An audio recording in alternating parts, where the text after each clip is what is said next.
good, YouTube? I'm just here to talk about the DeAndre Hunter trade. They traded for him last year because they felt like he was that missing piece as a wing for them, a guy that can create his own shot, hit a mid range, hit a three, possibly get to the free throw line, play a little bit of defense too. And that's what they thought they was getting when they made the trade for DeAndre Hunter, and it just didn't work out for them. So they're moving off of him quicker than a lot of people thought they would. And I think that is the right decision. But the Cavaliers are trading DeAndre Hunter to the Sacramento Kings. Cleveland will acquire guards Dennis Schroder and Keon Ellis from the Sacramento Kings. The Kings are also trading Dario Saric to the Chicago Bulls, who will acquire a 2027 second round pick from the Cavaliers and a 2029 second round pick from the Kings. The Cavs would save nearly 50 million in terms of salary and tax penalties by trading Hunter, like I said, who has really not have fit the Cavaliers as well as they thought that he would. He was supposed to come over and be a big game changer for them, and he was never able to be consistent or get things going offensively or defensively for them. So it makes sense to save money, and on top of that, get rid of a player that doesn't really play or take you to the next level and hasn't really done a crazy amount for you. Anyway, Cleveland also picks up more backcourt depth with the additions of having Dennis Schroder and Keon Ellis.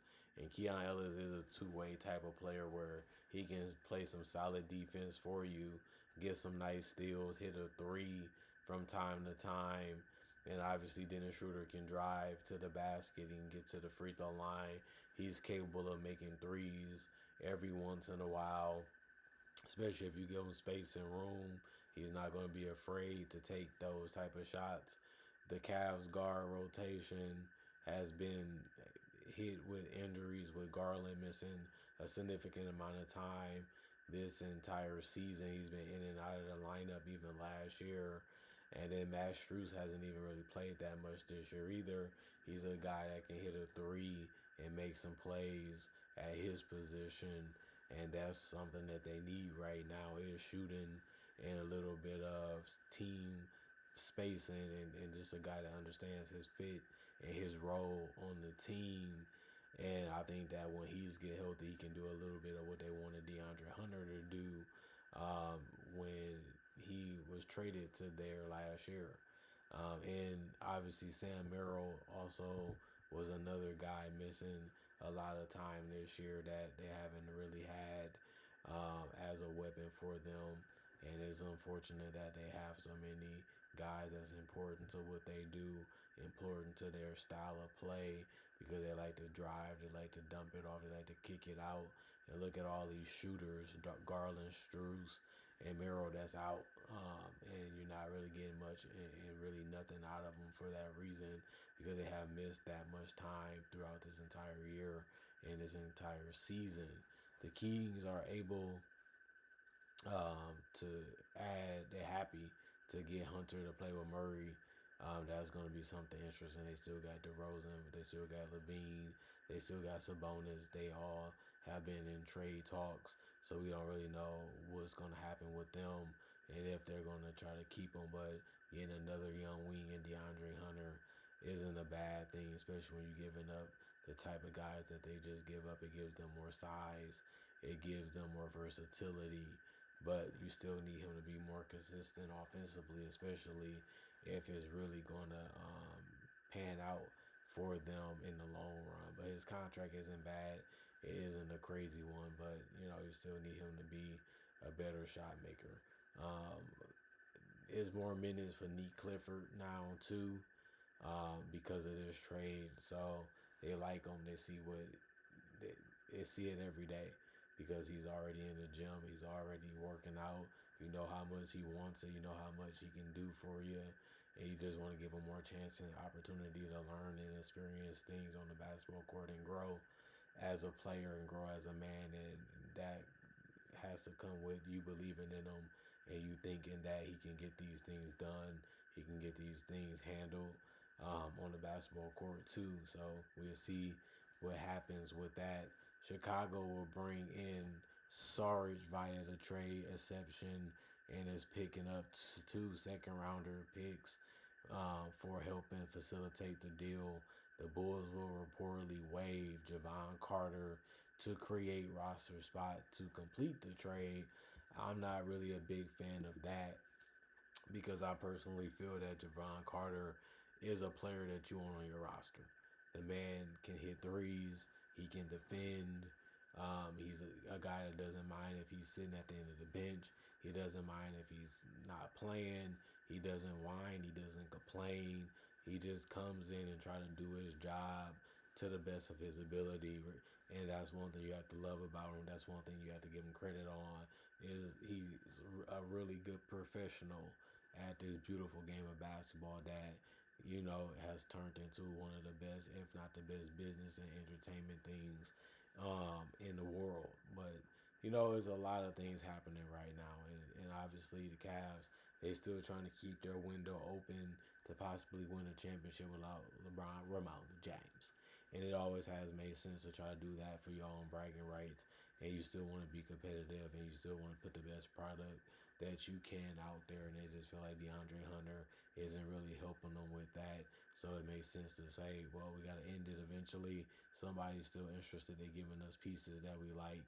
They're giving us pieces that we don't have to hold on too long if it doesn't work out because they both on good contracts and they also benefit us because of their contracts. So why not keep them, take a flyer on them, see what they can do for us, see if they fit in with our culture, see if they can fit in and bring a lot of things to the table for us that DeAndre Hunter really couldn't do. You're getting two for the price of one, and you're saving a lot of money. So most people are not going to complain about that. That's what everybody's really trying to do in the world, and the Cavaliers has been able to make it happen.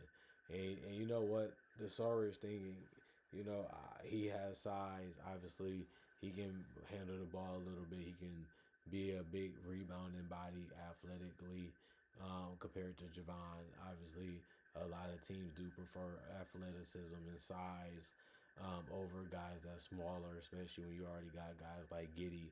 You got guys like Kobe White that can handle the ball and make plays and run the offense for you and create opportunities for your teammates. So you don't really need a guy like Javon as bad.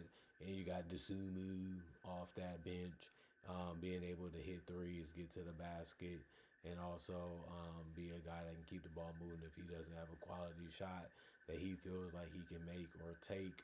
So it makes sense for them to say, well, Javon is the weakest link, so we kind of want to get rid of him because we have so many guards. And if you think about it, it's so many guards in the league in general right now. And then they drafting more in the off season. So you always got to stay athletic. You always got to stay working on your game because you just never know when you can get cut and when it can be over. That just goes with life in general. You just never know. Expect the unexpected sometimes, and it sucks sometimes that's a reality check for all of us, not just Javon, who has put in a lot of work and has done his job whenever they have called or whenever they asked, and he has stayed ready for any opportunity and any chance that the Bulls was going to give him or any chance or opportunity that the teams that's interested was going to give him. Because I do think he's going to be one of those guys that's going to be off uh, the free agency market quick. Somebody's going to pick him up and look at his 3-point shooting and look at his ability to run offenses from time to time and be an off-ball threat. And he can also get to the basket every once in a while. And he can play in the passing lanes. And he can get steals by getting up and then you're making you work for your baskets. And that's what another team going to look at and say, you can't really get that type of guy anywhere else. His contract is going to be cheap. And on top of that, he wants to play at a high level. And he understands that he can provide what other guards can provide. It's just he can do it at a veteran level because he has the experience and he understands how to accept his role and how to play his part on any type of team. So that's always good. That's always valuable. That's always important, especially when your contract isn't crazy or expensive. and Javon is going to be one of those guys where he meets those type of criterias for any team that's interested in him now and in the future since he's older. Other than that, comment, like, subscribe, share, hit that notification bell to get the analysis when they first come out. Y'all stay blessed up. Y'all stay good. Peace. And I'll see y'all later today, hopefully, with more analysis.